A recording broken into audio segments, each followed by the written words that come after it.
Well, hello, everybody. I am back. I'm ready. Oh, then that was last week. Oh, well. Welcome back, everyone, to another fine edition of the Voices of the Voiceless podcast, where we put ourselves over strong style. I'm John. Brad's here as well. You can hear him breathing into the mic. So excited to finally talk about the week that was in wrestling. All right, and yeah, I'm fired up. When was the last I'm time ready. I'm ready to do. I don't know, but I'm ready to do lucha things. God damn.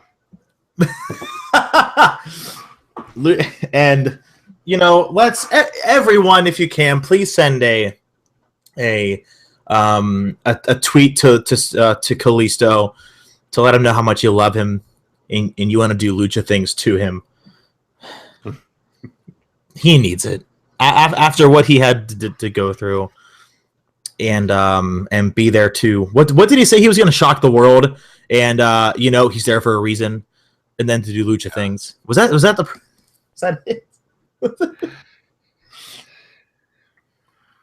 you became United States champion. What can we expect from you on Smackdown Live? Well, hey, I'm here. Like I said before, I'm here to shock the world.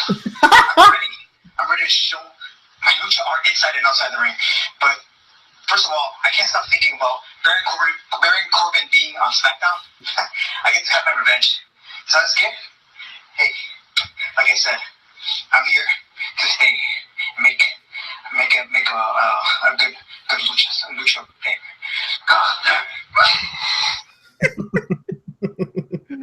Did you know that before Battleground, Sasha Banks sent a meme out on Twitter telling people that she wishes her tag team partner would do lucha things with her?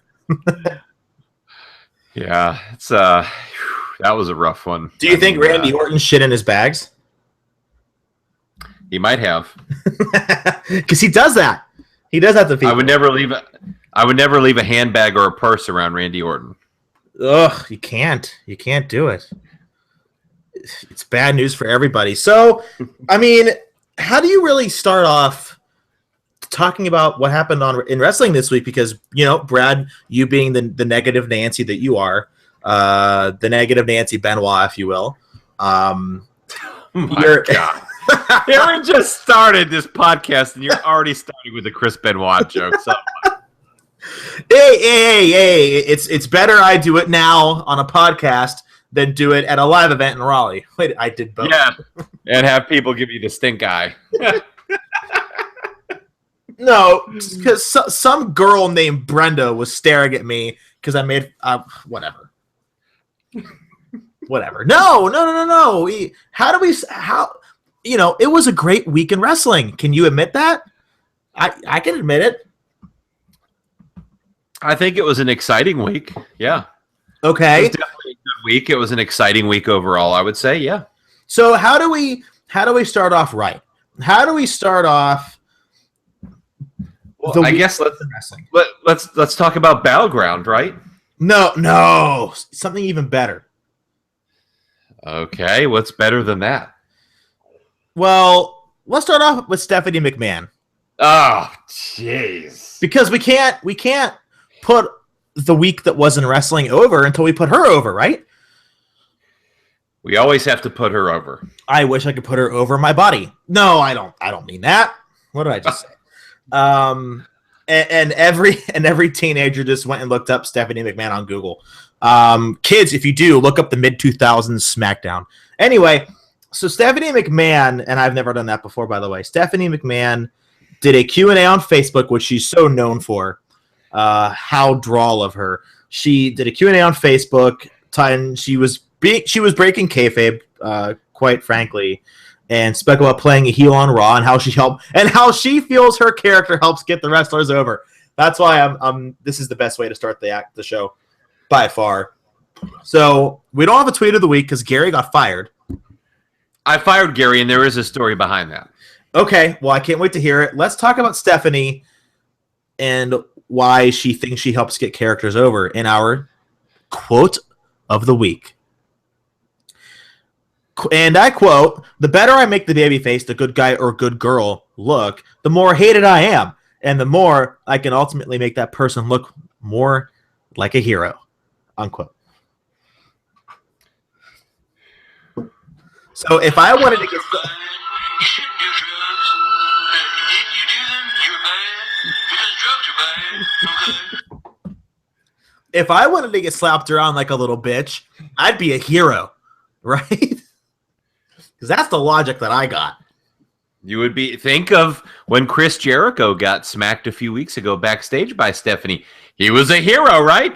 Yeah. Yeah. Just think about Shane McMahon when he was just slapped by Stephanie. He's the hero, right? He is the hero. Yeah. So I'm not getting it. What I think what she's trying to tell me is getting lost in translation. What exactly is she saying?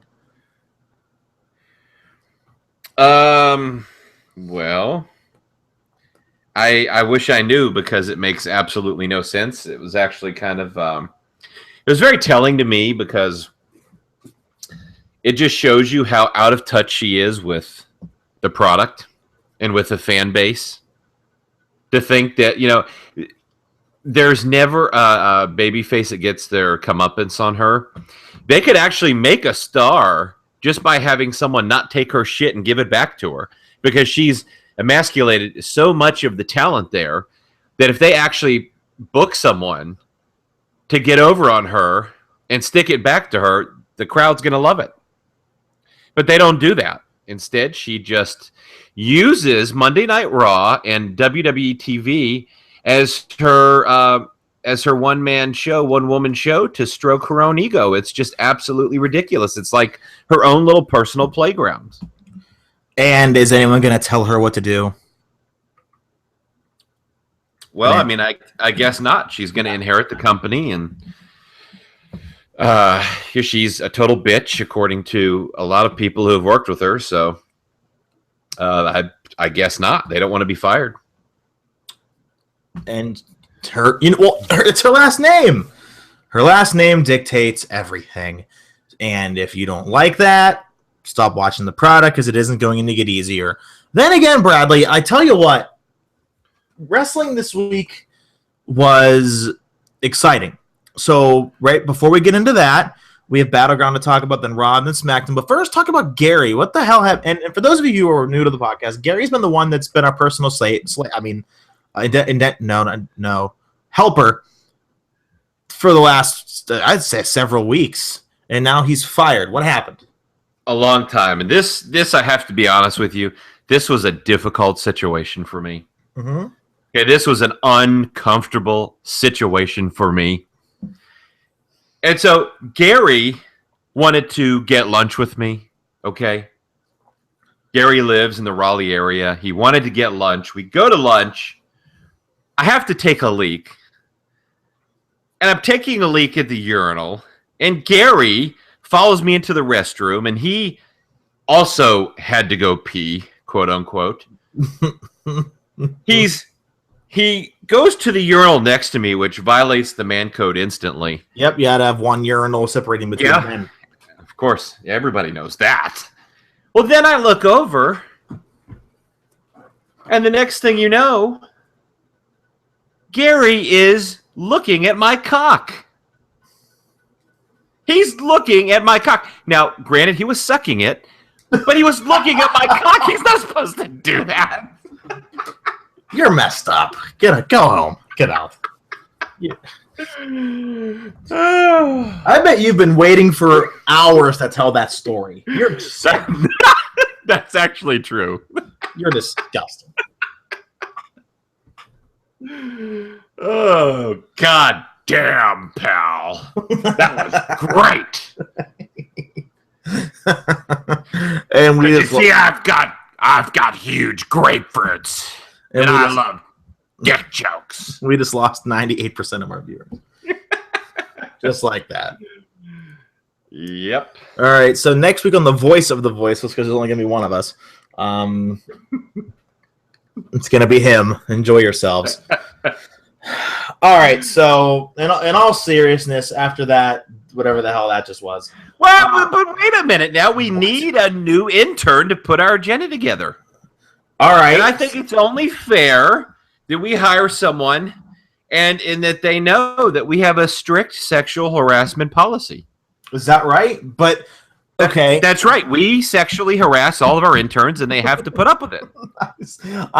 I was going to say, will the intern be part-time or full-time? Because if they're part-time, then they're exempt from any policy that we hand out. Well, this is a unique job. I wouldn't call it's not a hand job. It's not a blow job. It's just it is the job. Brad hasn't slept in 38 hours. Leave him alone. He's got a kid and a wife, and his life is just out of this world. So leave him be. Well, we try to talk wrestling. We try to. But Battleground. So, Battleground. Let's start off, and we're just going to go through them quickly. No one cares about Breezango or the Usos. Fuck them. So we're going to go on to the opening match of the night.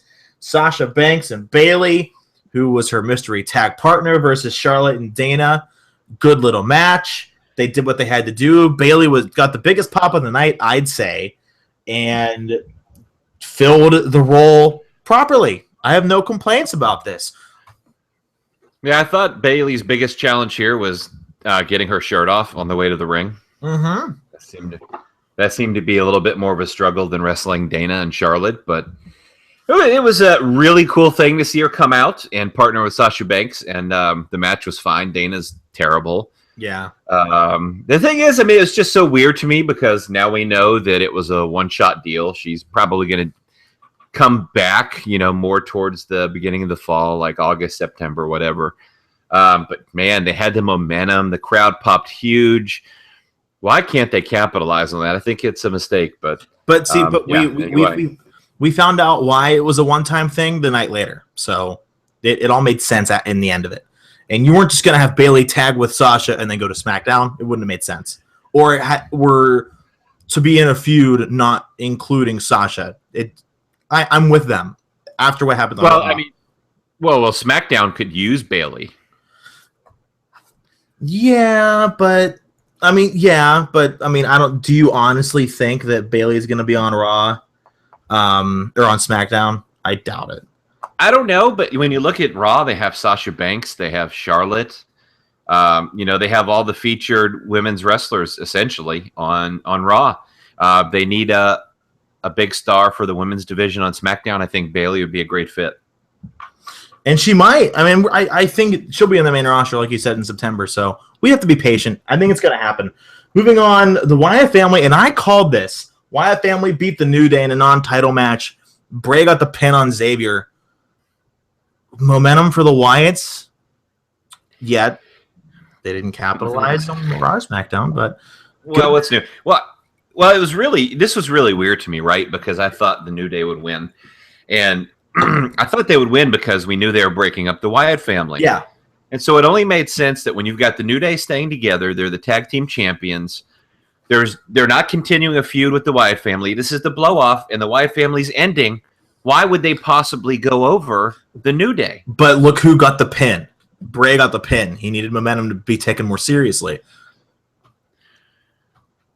Well, that did definitely help that. I mean, he could have also lost. His team could have lost in Bray not take the pin. But I just thought it was some of these matches in hindsight, of course, they just made no sense based on what we now know. Yeah. It was just kind of a weird thing the way they booked this show going into the draft. It really pretty much tells you how last minute all of their planning was. Yeah. I mean, to be fair, most of it did pan out for the better. And I say most of it, not all of it. Rusev squashed Zack Ryder. He had no chance. Okay, I'm going to be the bad guy here, and not the bad guy, but the bad guy. Zack Ryder's boring as shit, and why do people like him so much? I can't get into him. Yeah, I have to say, and this is obviously it's nothing personal when we say this kind of stuff, but I kind of liked Zack Ryder at first, like years ago.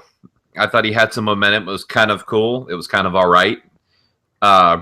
especially, you know, at the time it was Jersey Shore. It was popular pop culture. Yeah. Now it's just such a dated character. It hasn't really changed. I mean, he did change his tights and his entrance music and his music it didn't really change for the better. I just find him now to be fairly boring and generic. And yeah, I just don't get him. And I mean, he's in the mid card where he belongs, I think.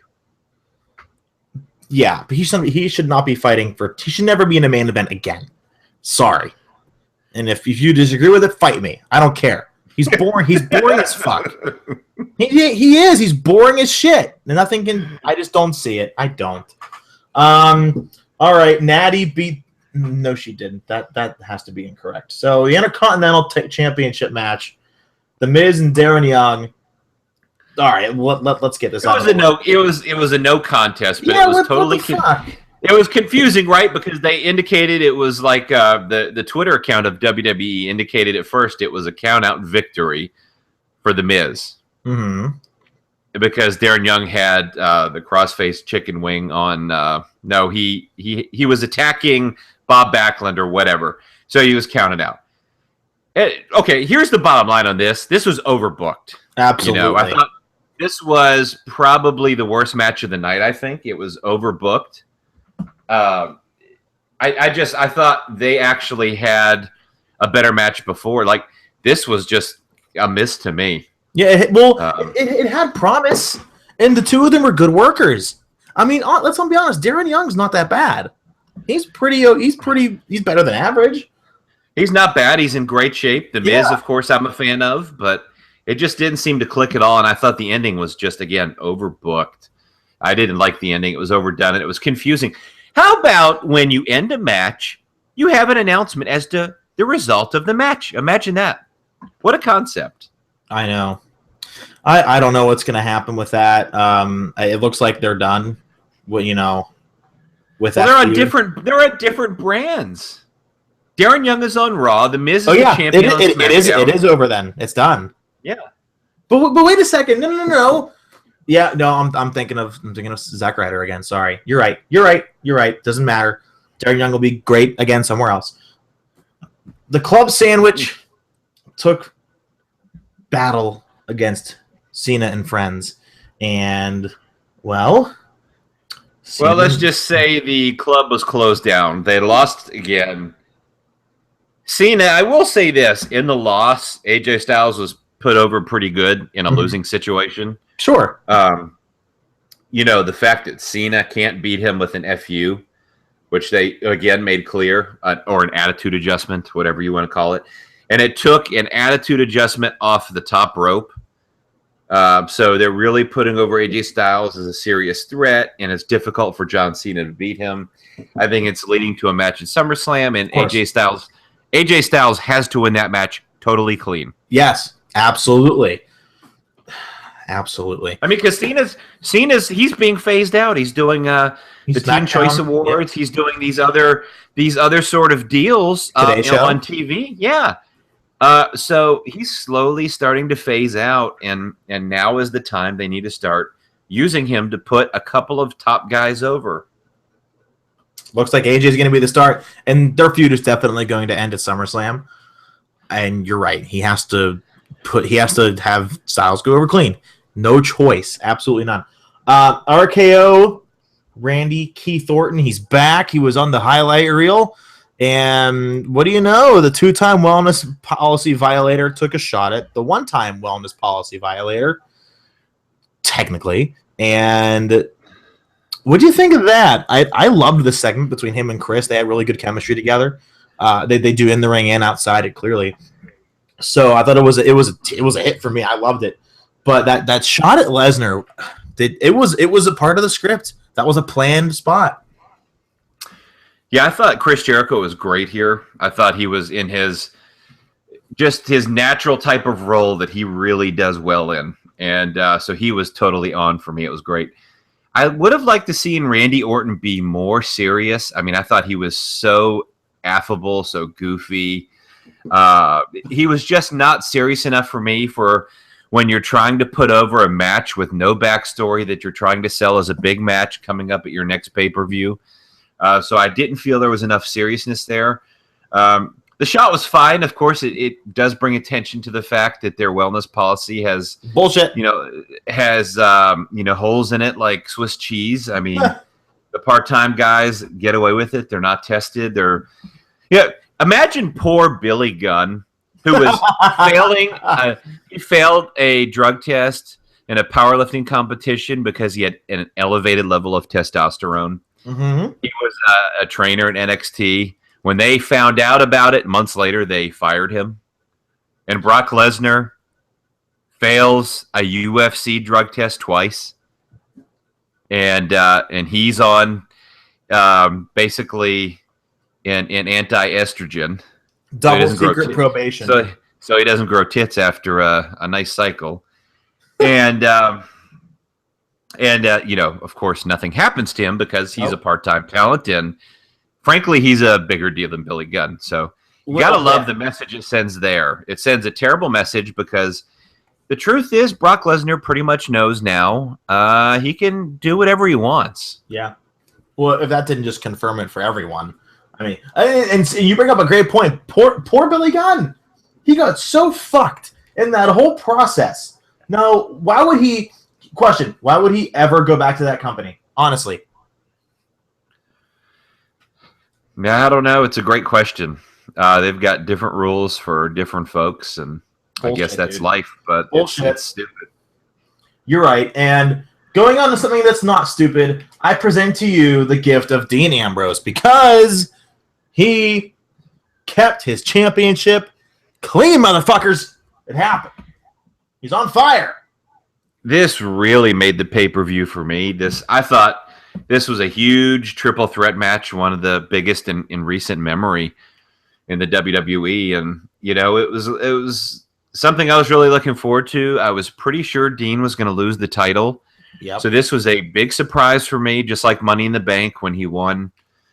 This was a very pleasant surprise. This really helped cap off the pay-per-view for me in a right way. I really enjoyed the pay-per-view overall, and this was a big reason why. This was fantastic.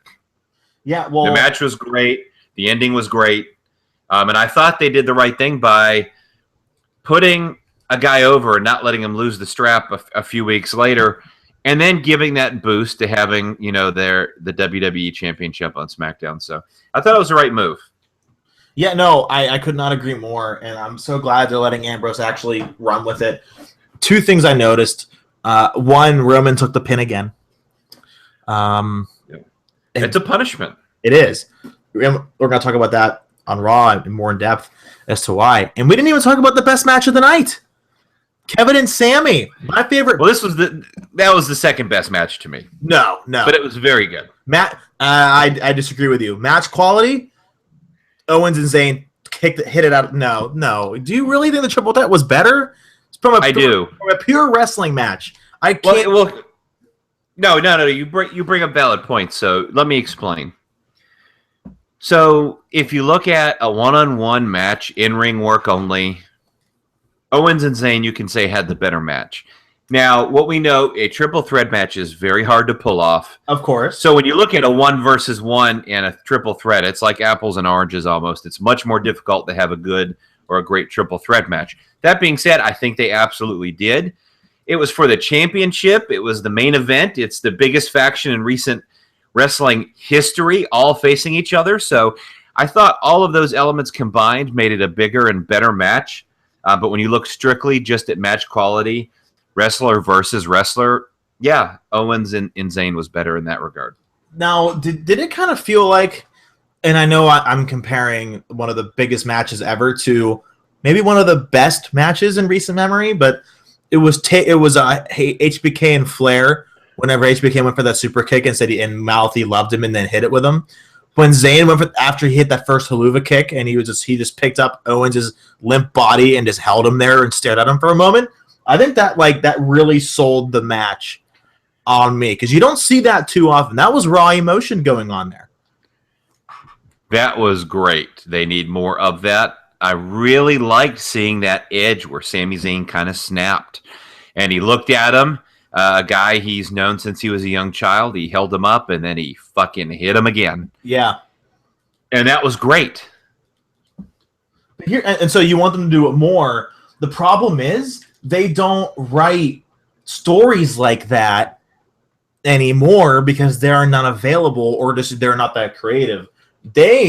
When they hired those two guys, were given a gold mine of creative for as long as they want. It doesn't come that easy. So to have those moments, I don't think you can truthfully write them down on a piece of paper by some fucking doofus that watched wrestling when he was a kid, you know? And it just comes naturally, and then they got lucky. Yeah, I think they made a mistake by touting this as their last fight. They're fucking... You want a spoiler alert? I'm going to interrupt you. I'm sorry. I never do that. Do you want a spoiler alert? They're fighting in the Philippines on their Philippine tour. So... Yeah, I mean, it's like, okay, they say it's like their last fight, so you're kind of thinking, well, they're going to different Browns for sure. They're one Raw, one Smack. Nope. They're on the exact same show. There's nothing changing. And so I thought that was a mistake if they knew at the time that they were going to be both on Raw, which maybe they very well didn't. But, man, you have not milked that thing dry enough. You could keep that feud going. That could be a big feud for months. I would have kept that thing going. Imagine the kind of match they could have, right? If you had Owens become the heavyweight champ and Zayn become the other one, and they meet each other at like this big clash of the Titans. Like, fucking imagine that. They're both at the top of the mountain where they've always dreamed of getting together. And they finally do it, and they're facing each other. I don't know. I think that'd be really cool. I don't think the feud needs a title per se, but certainly like the U.S. title on Raw would be good. I don't think it's a heavyweight title feud, but I definitely think it's a mid-card title feud. I just think they could have milked it more. This could have climaxed at SummerSlam for sure in some sort of a match with a stipulation that really could have just been a key match on the card. I just think they missed an opportunity here. Well, yeah, because we're already having, an A+ SummerSlam card already. Add Zayn and Owens to it, and I mean, that becomes one of the most hyped pay-per-views in recent memory. But either way, Battleground was great. I agree with you. So moving on to Monday Night Raw, a Raw in which I attended. Suck it, losers. Oh my god. That's that's just like people saying they were at the Raw where Punk cut his pipe bomb, or I don't know, Katie Vick shit happened, or I don't know, Raw after Mania when Paige debuted or Ziggler cashed in, or Raw 1000. Like, that Raw will be remembered for a long, long time. So yeah. Well, I absolutely wanted to get your live take. I think that's always important on these shows, but I wanted to see what was it like sitting there live when you saw the debut of Cruiserweight superstar Finn Balor. Oh, shut up. I'm not answering your question because you're being an asshole. Now, ask the question again and be serious. Well, I didn't call him that. That was Ric Flair. But Ric Flair's a senile douchebag. All right? Go with your own opinion and ask me what you really wanted to ask. What was Finn Balor's debut like? I heard a lot of people say that the first time he came out, he didn't get much of a reaction. No, he did. He got a good pop. I mean, they doctor that audio all the time, not just for Reigns. Or for a face or for a heel that they don't want to get over or whatever. No, he got a really good pop. It was the way they debuted him hindered the reaction he could have gotten, which was still there's good. No question. You're absolutely right. I mean, the guy debuted by being on the Raw stage with 100 other people, so he didn't stand out. It was just, and they put him around all these guys who are much bigger than him. I just thought that was a huge mistake. They could have had him come in and be much more of a big deal. And frankly, they didn't really introduce him to the audience. Well, who is Finn Balor? What is his character? What is he? Give us something more. The mistake they're making is they're taking these guys from NXT and they're bringing them up and debuting them on the main roster. And it wasn't just Finn Balor. And they're putting them in a match first, and they're actually debuting before they do any return to what their character is or who they are. And they're assuming Yeah, that's what that the 3 million Raw viewers are also watching NXT on the network, which has about 1.52 million subscribers. It just doesn't add up. You've got to introduce them to your audience like the guy sipping a beer who's a casual viewer and doesn't know who the fuck Finn Balor is. That's what you've got to do to get these guys over. It's really simple. And that's what they're missing. That's what they did with Bray Wyatt, if you remember right. Yeah. They had a month-long vignettes. Finn, and that was, and you really highlighted everything. That was the big problem with his debut. I mean, obviously he had probably the best debut ever, but from a success standpoint, you're right. Well, they put him. I mean, he did. It was a success, no doubt. A star was born, but the problem I had with it was just that they put him in a very risky scenario. With I guess what was it, a 4-way match? Yeah. And then a match versus the winner of the other 4-way match. Yeah. And I found myself, I was saying as I'm watching Raw, okay, this is a huge risk. If he doesn't win this, then this is a flop. They've just killed him. He's got to win this. That's what I said in my seat I was there with Dean, I, and Petro, who will have a run in later on. But he won. So it was fine. And maybe there were some Roman fans who were upset that Finn Balor debuted and got the big rub. There were all right. So the whole night I was just cheesing these Roman fans. They're like kids. I was being a dick. I was yelling, "Roman's fat," and and there was this. And I'm like, Roman uses steroids. He cheats. What else did I say? He said he can't piss clean. And by the way, folks, he's not joking. He actually did say this stuff. I really asked Dean. Go and find Dean on Twitter.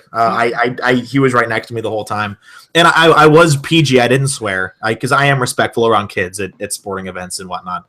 So I didn't swear or anything because I would have said Roman's a fucking pansy, but I didn't. I didn't say that. But what I did do is okay. So it was mostly kids around us. Unfortunately, there were some marks 2 rows in front of us with Sami Zayn shirts on, and this woman right in front of me, I guess it was her son. She looked like in her 60s. He was probably in his 30s.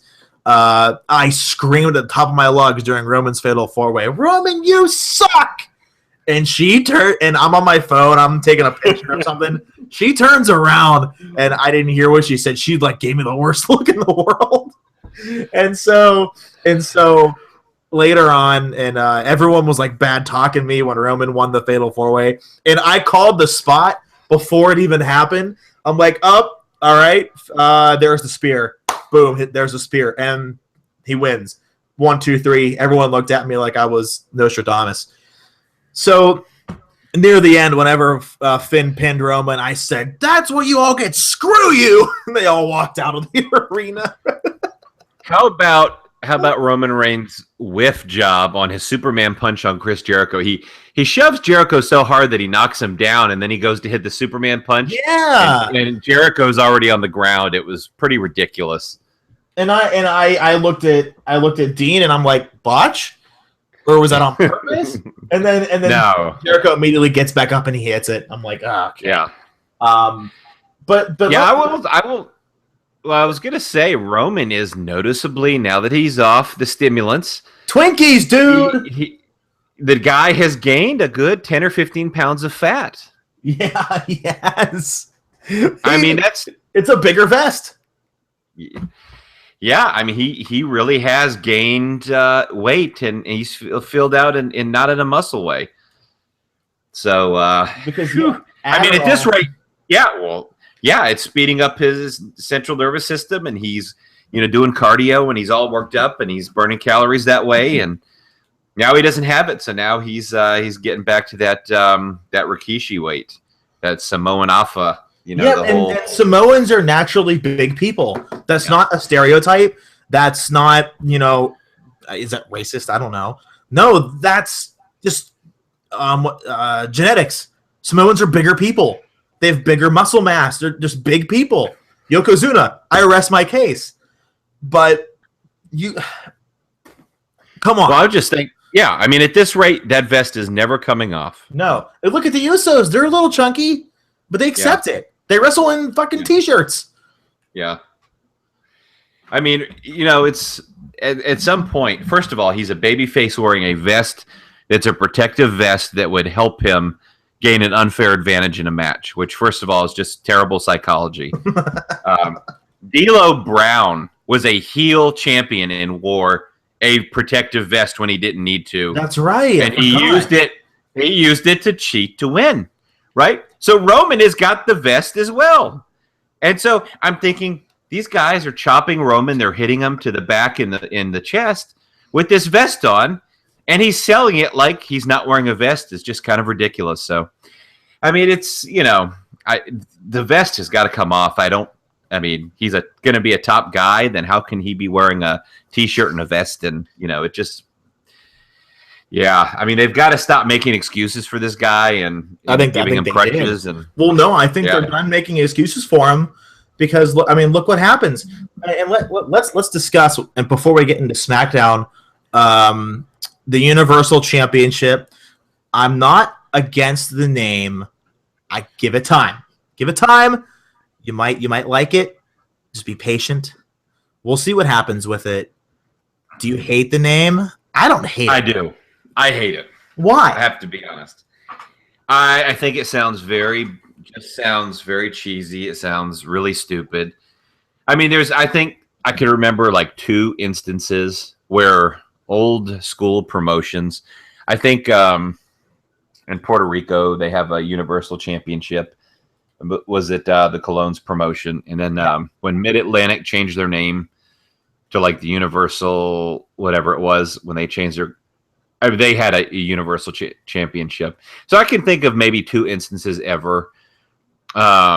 This just doesn't make any sense. I hate the name. And I felt, honestly, like this was another way for Raw to get a leg up on SmackDown and prove that they're the bigger deal. Well, you have the WWE champion. Oh, yeah? Well, we're going to create our own fucking belt, and it's going to be the Universal goddamn champion. We're bigger than the WWE. We're the universe. And that's what I felt it was. It was one more way to let you know that Raw is a bigger deal. Yeah, I kind of had that feeling too. I thought it was just me. But at least they're going to have a champion. So what was your reaction when Finn Balor won clean over Roman? I was expecting, to be quite honest, a run-in from the club to reinvent, because the Balor Club was all over the arena whenever he went out there. I was going to think the club was going to come out, try to help him win the match, and screw him over ultimately or something like that. But what do you think about that? I mean, when that happened, I jumped out of my seat and almost fell over. I could not believe my eyes. Yeah, I was definitely shocked. I mean, they've done a good job this week of giving us unpredictable things, and that's a good thing when you can do that sometimes. So, yeah, no, I was very happy with it. I thought Roman would probably win and go on to face Seth Rollins again. And I mean, not that they would have had a good match, but it's just, I'd like something different. So, Roman is just not cutting it for me as a top face in the company. So, giving someone else a shot was fine. Finn Balor instantly turned into probably the number 1 babyface on Raw. Yep. So it was pretty incredible. And we'll see how it goes. Now, I don't necessarily see Finn Balor as a top guy. I see him more as an upper level guy. But he's going to get the ball to run with it. We'll see what happens. I don't think Roman Reigns is done. I think they are going to build a redemption story for Roman Reigns. Really? I think it's coming. I don't think it's right away, but I think it's coming. The post-match interview they did with Roman Reigns, he cut a babyface promo congratulating Finn Balor and said he respected him. And so they're sticking with the babyface bullshit that's not working. He's continuing to get booed out of the fucking building. And it's just not working. And it doesn't matter. They've been pushing him for over 2 fucking years as a babyface, as a top guy. And it is a failure. It's not even debatable anymore. Yeah, it's a shame, isn't it? Yeah. Vince is clearly doing the same thing over and over again, trying to get Roman over as the top babyface in the company. Well, not anymore. Not anymore. And for over 2 years, it hasn't worked. It's the definition of insanity. It's just ridiculous. So we'll see what happens, how long Finn Balor has the ball to run with it, but I have a feeling Roman will be right back in the picture later in the year. All right, why don't... All right, I want to talk about Finn some more, but I want to give Sasha and Charlotte some props. First of all, what a curveball title match. Didn't see that coming. But secondly, what a hell of a match they put on. Like, wow. But I had a problem with what they did. I think you and I are on the same page as far as I have one complaint about that entire thing. I bet you feel the same way. What do you think? What was your critique? What did you have? Okay, so Sasha's my second favorite behind the perfect woman in the world, Becky Lynch. However, when she did that fucking suicide dive, Charlotte saved her career. Did you watch? If you go back and look at that spot, yeah. If Charlotte did not, and I'm serious, everyone, I have my serious face on. You can't see it. If Charlotte did not break her fall, Sasha breaks her neck 100% of the time, and her career could have been over. So if you're gonna do an outside dive, do it at a pay-per-view at least, or just don't do it at all. The match didn't need that because Charlotte, that moonsault onto the floor, she's done it before, but you have I think she's 150 pounds. 150-pound woman going up against a 110-pound woman coming down from 7 feet, 8 feet in the air, maybe 9 feet. She's not going to catch you. I just thought those two moves were so stupid. Everything else was beautiful. I had chills going down my spine when Sasha won. I was almost in tears. It was a beautiful moment. You also had a thrill going up your leg as well. A little bit. But no, the match was awesome. The moment was so real. Even Sasha, they caught Charlotte breaking kayfabe and smiling as she was walking back up, because her and Sasha are really good friends outside of TV. What a mark! Yeah, I know, but shut up. It was a good match. No, I completely agree with you. I mean, those two spots were terrible. I thought, yeah, absolutely, she could have had a serious injury when she made the dive, Sasha. I thought it was a stupid move. I completely agree. Didn't need it. Charlotte I don't think I have seen her nail a moonsault yet properly. I think she should stop doing it before she hurts herself or someone else again. She's just got to stop. She clearly cannot hit the fucking thing. We get it. You are 5'11" and you played volleyball and you're athletic and, that's great. But it didn't need that. And frankly, she never hits it, unless it's to hit someone in the face and fuck them up. So no, I think she hits it. But she doesn't hit it. She didn't hit it then either. I mean, she missed so bad that she had to put out an elbow to make contact with Sasha at all. And Sasha's like 90 pounds, 5 foot tall. And Charlotte is probably, 5'11", 150, easy. And there was no way that Sasha Banks was going to catch her. It just wasn't going to happen. Great match, though. Sasha deserves it. It was a really good moment. I'll never forget it watching that live. That was a good moment. It was another one of those surprises. Like we all expected a SummerSlam match. I frankly expected Sasha to win at SummerSlam. She won here instead. They kind of feel like Charlotte's more established now, and they wanted to do something for the new era, something big, and this is what they decided to do. Now, the news sites had an erroneous report that Charlotte had requested time off, and that's why she lost the title. That is total bullshit. That's not true. They changed the title for the reasons I just mentioned, and likely they will have a rematch at SummerSlam. They will. There's no doubt about it. And that's just the thing. I like how it's like, why did she need a reason to drop it? Why couldn't she have just dropped it? Yeah. I don't know. I feel like all the bullshit. All right, so before we move on, I thought Raw was freaking outstanding.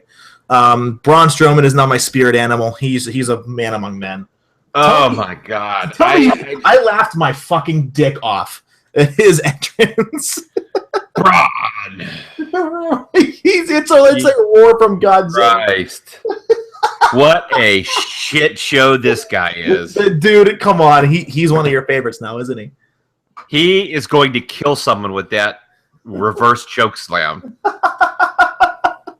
I'm convinced. Well, he knocked the chin off that one jobber. Yeah, he had no jaw. It was James the inverted jaw Ellsworth. Braun Strowman is fucking awesome. I hope he wins the title. I hope he buries Finn Balor. Braun versus Balor at Survivor Series for the strap. That'll be huge. It'll be a shoot. Braun will kill him. It'll be a shoot. Oh god. Hey, Sin Cara needs to fight Braun Strowman next backstage. That'll be a good one.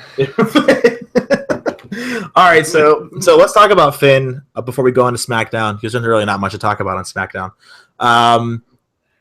Ric Flair did say he would never main event WrestleMania.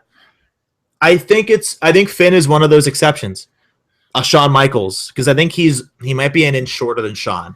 He might be, but he's thicker. He's thicker than Shawn, like thicker, more muscle mass. Michaels was rather thin. I think Finn can be that next guy, like a Daniel Bryan, a CM Punk kind of character. And there's not many of them that come along. You see it, sometimes once every decade, sometimes once every 5 years. But you need to have. There's always that one guy. I think Finn's going to be a world champion. I think before WrestleMania. I'm going to say before WrestleMania next year, he'll be the champion. I think so. And if not that, he'll win Money in the Bank next year. I mean, I think that's almost a guarantee. It's really hard to take a guy on one night and turn him into probably your top babyface on that brand immediately. You can only do that with really a handful of people. And, Punk, Bryan, Michaels, Balor might be that next guy. And for Ric Flair to say that, honestly, and we joke, really immature and irresponsible, like he gives a fuck anyway. But, like, what does he know? He didn't watch NXT. When his daughter fucking booted, so did he. So how is he supposed to know that? Well, Rick only thinks that his buddy's an Evolution and everyone from back in the day is good, and his daughter. Oh yeah, his daughter's great. Yeah. No, but, look, here's the thing with Finn Balor, right? And I told you I don't think he's the top guy material. I think he's upper top level material, which is still very good. It's not an insult to him. Yeah. I'm not saying he can't be champion. That's very possible. And, if you say he can't do it because of his size, that's stupid, right? It is also more of the exception than the rule, but to actually say it can't be done when Daniel Bryan went to WrestleMania 30, not that long ago, and main evented, and Daniel Bryan is 5'8" and 190. Yeah. Maybe. Legit. And Finn is about that size as well. He's maybe 5'9". He's under 200 very easily. It absolutely can be done if they book him right, but they're going to have to protect him. They can't bury this guy's size and height too much. It all depends on the story you tell, right? AJ Styles is a great example of that, the way they're booking him lately. AJ Styles is not a big guy. He's a little under 200 pounds now. He's really only about 5'8" or so. But you would never know it because they actually book him like a star. Yeah. They don't focus on how short he is. They don't bury him. And so as long as they're protecting him and not burying his height, and as long as they're booking him so that he's not a pit bull or some sort of a small B-plus player underdog, then it's not going to matter. I mean, they can absolutely do that. Yeah, you have to give credit where credit's due. And I was really appalled at what I'll keep going back to what Flair said. I'm like, how the fuck is he supposed to know? Ricky the Dragon Steamboat. What are his measurements, Brad? Oh, he's under 6 foot tall, legit. And did Steamboat main event a Mania? If he didn't, he was damn close to. He certainly had one of the biggest matches on the card at WrestleMania 3. Yeah, against Savage. With, Macho Man Randy Savage. It was probably, from an in-ring technical standpoint, it was the match of the night. Yeah. You can do it. I mean, there's a lot of HBK is a little bit under 6 foot tall. Mm-hmm. He was probably 220 at his biggest when he was taking steroids. But after he came back from back surgery, he slimmed down significantly, and he was a lot smaller than that. So you can absolutely do it. Yeah. I mean, we've seen it. Yeah, and Balor's charisma. He didn't have to say a word. His facial expressions are so good that it makes up for his lack of size. And that was Flair's thing. Well, Reigns might have the best look ever. Fuck you. No, he doesn't. Or he'd be over right now. Yeah. No, I mean, that's a disaster. It is. And I want to, and like I said, we need to get the SmackDown. But I want to read for you a quote that I covered earlier this week from Joey Styles. I don't know if you saw it yet or not. But he blamed a certain demographic for Roman Reigns' endless push. Okay. Did you see this? Yeah. The news story? Okay. So Joey Styles, a critically acclaimed announcer, said this about the Roman Reigns push. And I quote, "Bottom line is, if our chairman thinks he sees a future star as a babyface, that's how things are going to play out. But the answer is Vince thinks it can work. He's been right much, much, much, much more than wrong over the course of the last 40 years. I'm sorry, but I'm not going to second guess the chairman." And Kathy Kelly asked him another question, and he goes, "That's the part of it. Moms are the ones who bring kids to shows. Kids like Roman. Moms like Roman. That's the reason. Just because some people boo him doesn't mean everyone doesn't like him." I mean, you can't possibly think a majority of people like him, but Joey Styles is a corporate kiss ass now. I mean, Vince McMahon signs his paychecks. He's a full-time employee with benefits, and so, I mean, what's he going to do? Speak out against Vince McMahon and the company? No, he's not. But he's right, though, isn't he? Well, I thought it was like, I'm not going to second guess Vince McMahon. Well, maybe someone should, because he is doing a lot of shit wrong. And maybe it's time someone had some balls and said, you know what? This fucking guy is just not working. And you can be insane and you can do the same thing over and over again and expect a different result. Or you could try plan B. And so maybe if someone had said that, we wouldn't have been tortured with the Roman Reigns experiment as a top babyface for over 2 fucking years. But yeah, I mean, there is kids, there is women. They've done the forced Cena marketing plan times 20. And so that's what they've done with the Reigns. And so he gets some women and children to cheer for him. He's still not over the majority of fans as a babyface. They don't like him. They don't want to see him in that spot. It's a failed experiment. And you know what? I would much rather everybody just sit on their hands and not react for him, because that's when they'll be forced to do something. But that's just simply not going to happen. Yeah, absolutely. 100%. 100%. So, last but not least, we're getting a run-in over here in these parts. It's from my partner in crime at Raw, Dean Iampietro, and he had some thoughts about Monday Night Raw. Taking a look at this week's Raw and being live in attendance for the first time in 10 years, I attended a Monday Night Raw in Pittsburgh, Pennsylvania. I was there with John Fisher. We had a great time. It was a great show. The new era, I thought, got off to a fantastic start on Raw. I liked that we only saw Steph and Mick once. I loved the title change with Charlotte and Sasha. And you want a mark-out moment when you're live. You want something that maybe you didn't expect. Halfway through the main event, I turned to John and I said, "John, I don't think it's going to happen." And no one did. "You're kidding yourself if you did." I said, "But what if they let Finn go over clean? How great would that be?" And they did it. And I was like, just shot up out of my seat. It was an excitement that, being a fan of wrestling since 1980, you don't get it too often. And I remember the moments where it happened. A moment like Randy Savage pinning Ric Flair at WrestleMania 8. I was into that match. These are the kinds of things that they need to have with the live crowd and on the show to keep people tuning in. They need to have moments. They need to have something memorable. I'm going to remember that. That's a memorable moment. And so they did a good job with that. Now they have to build on it. Now, not everything was perfect on Raw. Neville. We were in the top row, and I was shouting down, and I believe Neville could hear me because it was so quiet. Now, John, don't get all bent out of shape. I'm not busting on Neville's athleticism. He's probably going to be a great cruiserweight. He's not a champion. Not a heavyweight champion. Move on. Oh, why isn't he, and why is Finn Balor, by the way? I tell you, it's an intangible thing, man. Neville doesn't work for me. Finn Balor does. I like the way Finn Balor fights. I mean, Neville seems like too much of an Evan Bourne 2.0, but that's just me. Nevertheless, back to the original point. Raw, live, fantastic. Go see one if you get a chance. And I hope that they continue in this same direction. Now, will they? Brad and John, let's hear what you got to say. Yeah, Brad and John. Well, I think he makes a great point about the Neville, and when I was live tweeting Raw, I made the same observation about the Neville match, as you know.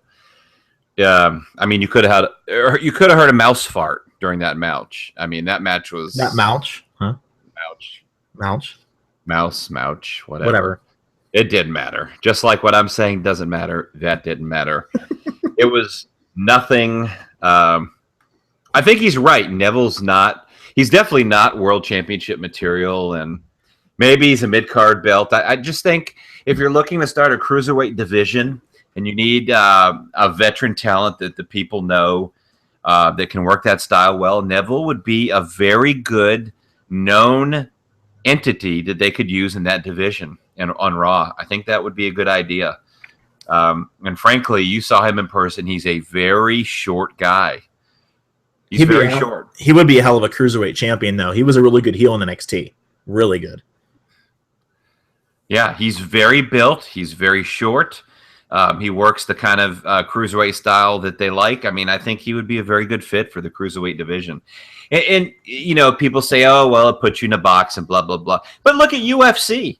Is there a knock on these fighters being cruiserweight versus heavyweight in the UFC? No. It's just a different weight class, right? Yep. A champion's a champion. And if you look at it that way, and if you build it that way, then you can make it work. Listen, do you know who the most popular UFC fighter in the world is, aside from John Jones, for negative reasons? Yeah, Conor McGregor, probably, yes. Right? Do you know how much Conor McGregor weighs? What, he's like 170 something? He's 170. He is the featherweight, if I'm not mistaken. I gotta refresh on my. I'm on his Wikipedia now. Yeah, he is the. Let me make sure. He's competed at feather, light, and welterweight. He's now the featherweight champion. So yeah, he's their most popular star, and he's in I think the second to lowest weight class. Yeah. Yeah, I think they put themselves in that box. I mean, they don't have to book it that way. They can control everything. And that's the advantage they have as opposed to like UFC. So I think they could absolutely make the cruiserweight division work, but they have to be willing to do it. They haven't been willing to do it ever. And so they have another good opportunity here, just like they have with the brand split. And, you know, it'll be up to them. They can make it work. There's a want from the fans for that. There's a desire. So it will work if they wanted to. I'll say that. For some time, what was the most anticipated segment on WCW? Cruiserweights. That was really what looped me into watching WCW back in the 90s was the cruiserweights. Yep. Being able to watch the guys like Eddie Guerrero when he was a cruiserweight, Chris Jericho when he was a cruiserweight, Rey Mysterio, Dean Malenko. Yeah, I mean, Psychosis, and you know, you could go on and on. Juventud Guerrera. I mean, it was just a long list of excellent luchadors, cruiserweights, and man, there's just so much potential there on the WWE roster to do that. Absolutely. So now let's go on to SmackDown. Instead of just going over the whole show, let me just give me your thoughts on it in general. Obviously, what happened at the end was huge. Huge, Jerry, huge. And I thought, hey, it started off SmackDown, who needed something different. They needed to compete with Raw. It gave them something for the fans, and you know, we cashed in. Yeah. Yeah, I thought. You don't sound excited whatsoever. No, I thought Raw was good overall. I'm talking about we're on SmackDown now. Where are you? Oh, who cares? I thought Raw was good overall. Oh, come on. Dolph Ziggler is the number one contender. I kid the SmackDown. All right. So it starts off with Shane and Daniel Bryan announcing the six-pack challenge. Cool idea. And, you don't see that. Yeah, I thought it was a cool idea. I don't like the show being about them, so I'm glad to see that it's not, it's not going to be about them all the time. Still, it's enough. But I think the Daniel Bryan Shane dynamic it's fine, and it's two faces that everybody likes. So it's not just like the evil authority figure trying to screw the faces over, which I hate. So, the six-pack challenge is really good. I was really excited. I mean, when you look at the six-pack challenge, I thought, okay, you've got John Cena, who we knew would be in the match. Yeah. You've got Bray Wyatt. This is a big match for Bray Wyatt. And I have to say, if there's going to be a few people that benefit from the brand split and being like on SmackDown, it's Bray Wyatt. Yeah. It's inevitable that this guy's going to be in the title picture. Absolutely. And before you continue on, isn't it a damn shame that Cody Rhodes and Wade Barrett got out when they did? Because imagine those two on a reinvigorated SmackDown. It would have been a jolt to their careers. I feel like it's just like the worst timing for them ever. Yeah, absolutely. Yeah, most definitely. I thought AJ Styles, obviously, he's going to be in the match. And Dolph Ziggler, I thought this was a bit of a surprise, but then I looked at who they have. They have a very weak mid-card. And that's something they have to absolutely work on and build up new stars. Well, they are. Shelton Benjamin's coming back. Yep. and so, he's going to put over Baron Corbin, which is great. but Dolph Ziggler, okay, he's a veteran talent who's been there, so that makes sense. I thought Dolph, he'll put on a good match. He won't win. And then Baron Corbin. For me, being a big Baron Corbin mark, I was marking out big time for this. Because what you have here, right? What you have is you have a six-pack challenge, right? And 5 of the 6 people were picked by Shane and Daniel Bryan. The 6th won the Battle Royal, right? And so, which I thought was really neat, by the way. Oh, I thought, it was a cool idea. I liked it. But I thought what was cool here was, for me, being a Baron Corbin mark, is that, again, they make top 5 picks on the show, and he's one of... Because what you're going to do is you're going to have the six-pack challenge, and you are going to pick who you view as your top 6 stars on the show. That's just how it works, right? Yeah. And so in the top 5 was Baron Corbin. That was very exciting. I think he was like the 3rd or 4th pick or something. I think he was the 4th pick. Yeah. Yeah, very exciting. I was very excited about that. And then the 6th. And I mean, seriously, you got AJ Styles, you got John Cena, you've got Ziggler and Bryan. It's like that's not too shabby at all to be picked 4th. So no, and they put over again that he's going to be a future world champion. They're sure of it. That's what JBL said. So yeah, I was very, very excited. I think Baron Corbin is another talent like Bray Wyatt who is going to benefit huge from being on SmackDown with the brand split. Of course, and the 6th guy who they determined a battle royal for the 6th guy, which I thought I never would have thought of that. I thought that was a really cool idea. Mm-hmm. So, and we all know who won that: Apollo Crews. Yep.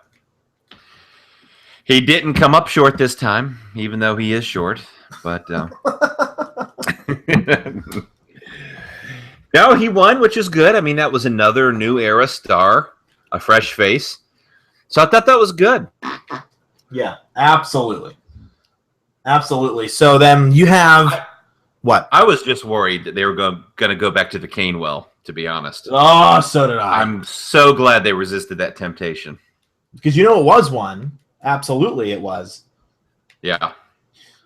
So, you had that, and then what else happened? The women came out, and there was a lot of shit for the women. I thought Becky and Natalya had a better match on SmackDown than they did at Battleground. Yeah, absolutely. I agree. I thought, of course, Bocce Lynch beat Natalya. Oh, shut up! She didn't botch anything. Oh boy, I cannot wait to use that every week on this podcast. The only thing she's gonna botch is never mind. Yeah. All right, talk about the bunch of blowjob and use her teeth. Never. Talk about the women's segment after the fact. I thought it was overbooked, but I thought they were trying to introduce all the women. See, I did like it. I thought it was new. It was different. Yeah, it was different. It's kind of a lot of the faces at once, so it's hard to make someone stand out. But one in particular, I thought did stand out. Was it Alexa Bliss? It was Alexa Bliss. What about her? I thought she stood out as the best one. I liked her. I thought Carmella was very It didn't work for me. Well, they didn't let her use her mantra. They changed it. I know. Yeah, it's just weird. But I thought, how about the grand entrance of Eva the God Marie? That was fucking awesome. The future of the Divas women's, whatever you want to call it, division. That was fantastic. It was Keep her as a heel. Do that entrance every time. That'll be gold. Do you think it was too much, though? I loved it. I thought it was hilarious. I liked it. I didn't think I liked it. So, and would you have done that segment any differently?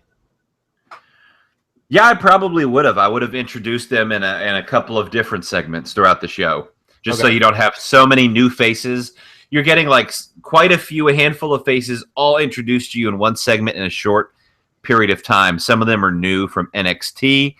You need a story on them. You need to learn more about them. So for that reason, I would have not done it that way and overbooked it. But it was fine. I mean, that's just a nitpick, really. But yeah, Eva Marie, I think she's going to be a good heel for SmackDown. Brilliant, yeah. And when she wins the new women's title, that we're going to have some pretty unhappy 8-year-olds calling the show and bitching about it. But until then. They have to. That's the thing. I mean, you make a good point, right? They have to have a woman's title. They do, and a tag title, because why fight on that brand if there's nothing? What's the point, right? There's no incentive. No, you're right. It doesn't make sense.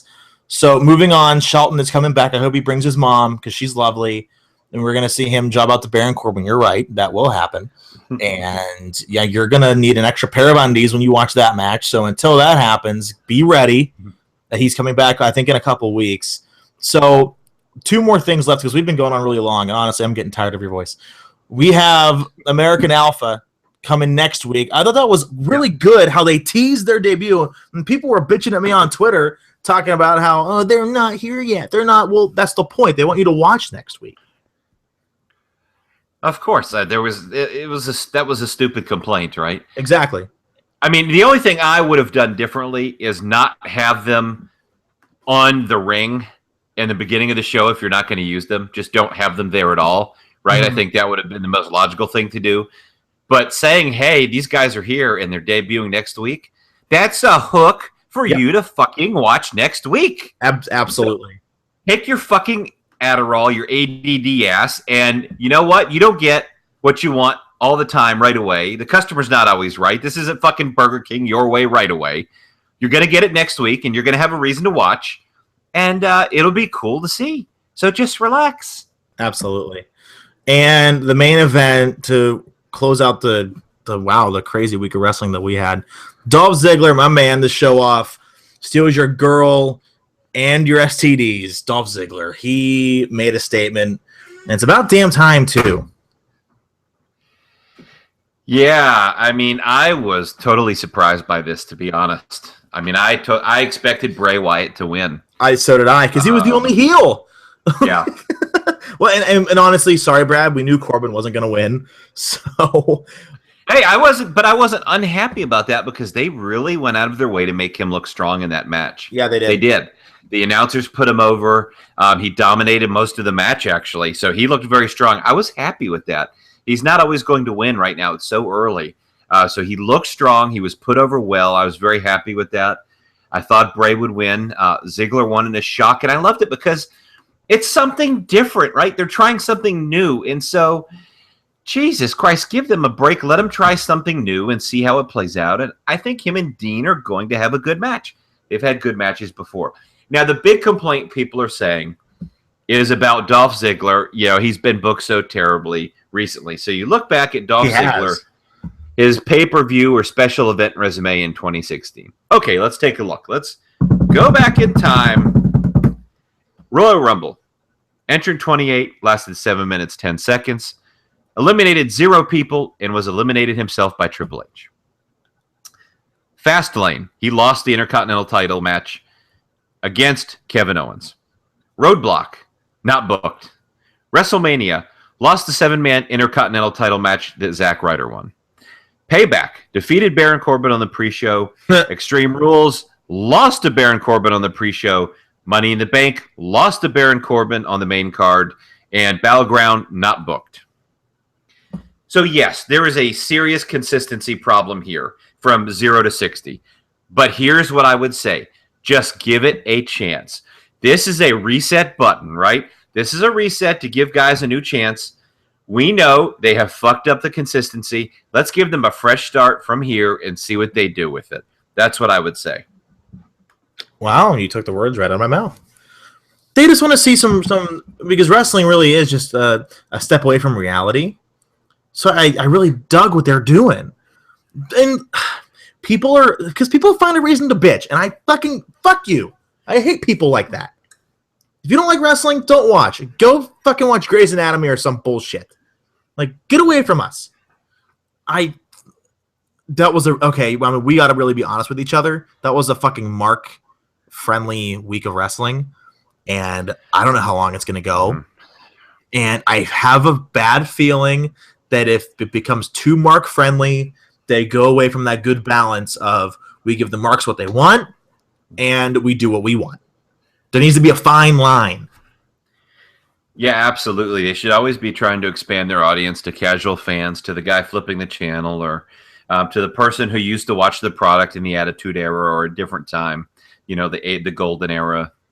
You know, you've always got to be balancing both audiences. And, you know, I thought both shows were good. I mean, SmackDown was all right. Raw was definitely the better show.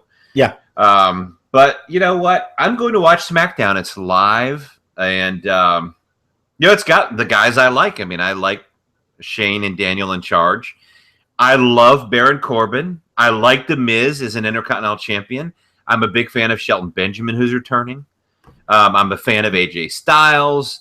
Jinder Mahal. You know, Dean Ambrose. I'm a huge Dean Ambrose fan. He's the champion. So I've got a reason to watch SmackDown every week, and I'm going to give it a shot. And you know what? SmackDown is like the underdog, right? And it's something I want to cheer for and I want to see work. So I'm going to watch. As will I. So let's get to some news real quick. Main event of NXT Brooklyn, Nakamura Joe. That's going to be awesome. I'm just finally getting to watch the Cruiserweight Classic. Watch a couple matches. They were really good. I'm looking forward to watching it more. Jinder Mahal's confirmed to be back next or whenever he's supposed to be back. He's going to go to Raw. Did I forget anything? Yeah, I've got some big breaking news here. Oh no. Oh yeah, bear with me. Mama said that alligators are ornery because they got all them teeth, but no toothbrush. Yeah, breaking news. ZZ Lupe has been released from the WWE. Fuck that idiot. My mama said, I think there is something wrong with his medulla oblongata. I mean, I don't know how the guy kept the job as long as he did in WWE. I thought he was absolutely terrible and Tough Enough. He was terrible at the performance that are terrible in NXT. Yeah. You know what? On the other hand, good news for Dixie Carter. She's got her new big star in TNA. Oh no, you're right. This is the sad part. I think that's well. Speaking of Dixie, oh boy, she's in the middle of negotiating a deal to sell TNA, and I don't know all of the details, but She's in the midst of serious negotiations with a deal that would take her out of power with the company, but keep her potentially in an authority role in TV and kayfabe. Of course, because she's a great on-camera person. She wants to save face. And she, in the middle of negotiations, actually decided to take a 2-week vacation out of country to Africa in the middle of trying to sell her fucking company. How dumb is this moron? Oh, man.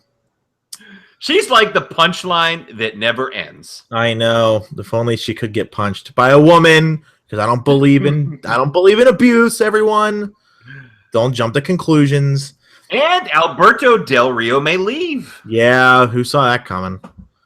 He's got an opt-out clause in September, and it'll probably come down to cash and creative. And if those things don't work out, he could leave. He could, go to TNA. He could go back to, AAA. He could go do the announcing for Combates Americas, which Court Bauer is part of. Mixed martial arts promotion, doing commentary there. There's some different options. So, I've been very bored by him recently. So I don't think it's just like whatever, but we'll see what happens. And I'm certainly excited to see what goes on with the company. I think, they're going in the right direction. And before we hit our music to say goodbye to the people, your thoughts on the commentary the past week? Talk about motherfucker, man. Michael Cole put over Finn Balor's strong style on commentary. You know what I mean? They were saying pro wrestling. Like, it's as if they were actually commentating. Yeah, imagine that. I like Corey Graves on Raw. Awesome. He was right at home. You know what? By the way, I cut you off again. I'm sorry.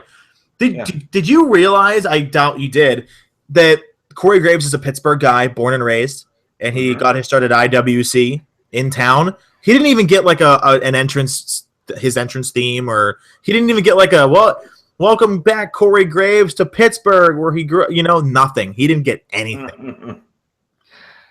Yeah, well, they hate putting over guys in their hometown, so no surprise there. I know. Yeah, ask Cody Rhodes. Man, I thought Raw was so much better without JBL, to be honest. Yeah. Corey Graves fits right in there. I thought it was fine. I don't really care for the new announcing stuff where they've got it right by the entrance. I really like it. They're kind of like standing up as they greet you back from these new segments and commercial breaks. I don't mind it. They shouldn't overdo it. If they don't overdo it, it's not bad. Yeah. And, on SmackDown, obviously I like Morrow, although I thought he needs to, cut down on the pop culture references. I don't know if he's being told to do that. But yes, he is. He is. JBL is still JBL. I mean, I thought he worked fine with Morrow, but, and David Otunga is such a piece of shit. Yeah, he was just okay at best. Awful. Awful. Don't be nice. Yeah. So, no, it'll be very interesting. So, these guys have a chance to, work with each other a little more and build some chemistry. We'll see what happens. Absolutely. So that was a long podcast. I'm getting a little winded here. So, we're gonna say our farewells and adieus. Before we do that, where can we find you on the Twitter machine, doling out all those zesty and crispy hate mail? You can find me on the Twitter, running our Twitter account at the VOTV Podcast, Voices of the Voiceless.